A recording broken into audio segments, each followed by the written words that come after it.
Delhi high court के जज के आवासीय बंगले से भारी मात्रा में नकदी बरामद हुई है और जस्टिस यशवंत वर्मा के बंगले पर आग लग गई थी। और जब आग लगी तो वो उस वक्त घर पे मौजूद नहीं थे, तो परिवार वाले जो मौजूद थे उन्होंने इसकी जानकारी फायर ब्रिगेड को दी और पुलिस को दी। और आग बुझाने के लिए जैसे ही बचाव कर्मी उनके एक कमरे के अंदर घुसे तो उन्हें भारी मात्रा में कैश मिला।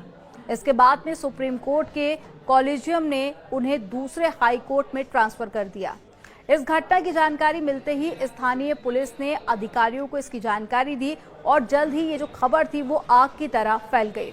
मीडिया रिपोर्ट्स और अखबारों में इस जानकारी को बताया गया कि कैसे ये जो खबर है वो आग की तरह फैली और आला अधिकारियों तक ये खबर पहुंच गई। उन्होंने इस मामले में सुप्रीम कोर्ट के मुख्य न्यायाधीश संजीव खन्ना को सूचित किया।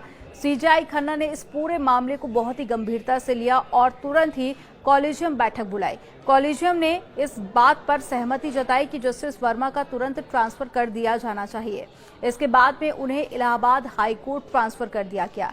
यहीं से जस्टिस यशवंत वर्मा 2021 में दिल्ली हाई कोर्ट आए थे और वापस से उनका ट्रांसफर वहीं पर कर दिया गया।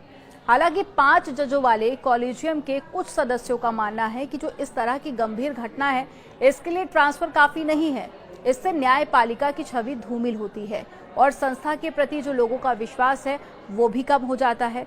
उन्होंने कहा कि जस्टिस वर्मा को इस्तीफा दे देना चाहिए।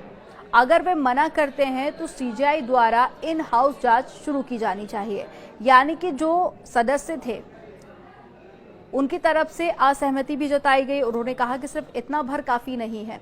अब आपके मन में सवाल होगा कि इन हाउस जांच क्या है, तो आपको बता दें कि संवैधानिक न्यायालय के न्यायाधीशों के खिलाफ अगर भ्रष्टाचार, गलत काम या फिर अनियमितता के आरोप लगते हैं तो उनसे निपटने के लिए 1999 में सुप्रीम कोर्ट ने इन हाउस जांच की प्रक्रिया शुरू की थी।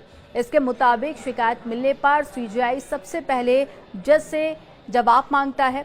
अगर वे जवाब से संतुष्ट नहीं होते हैं या वे इस निष्कर्ष पर पहुंचते हैं कि मामले की गहन जांच की आवश्यकता है तो वे इन हाउस जांच पैनल गठित करते हैं। इस पैनल में सुप्रीम कोर्ट के एक जज और साथ ही 2 हाई कोर्ट के मुख्य जज भी शामिल होते हैं। लेकिन वहीं जो मीडिया रिपोर्ट सामने आई है, जो अखबारों में जो खबरें छपी है उसमें पता चला कि कैसे बंगले में आग लगी और उसके बाद में जब आग बुझाने के लिए टीम पहुंची और एक कमरे को जब खोला गया तो उसके अंदर से इतना ज़्यादा कैश मिला जिसके बाद में जज का ट्रांसफ़र कर दिया गया। आपको क्या लगता है कि इन हाउस जांच होनी चाहिए या फिर जो ट्रांसफ़र किया गया है वो सही है? कमेंट सेक्शन में ज़रूर बताइए।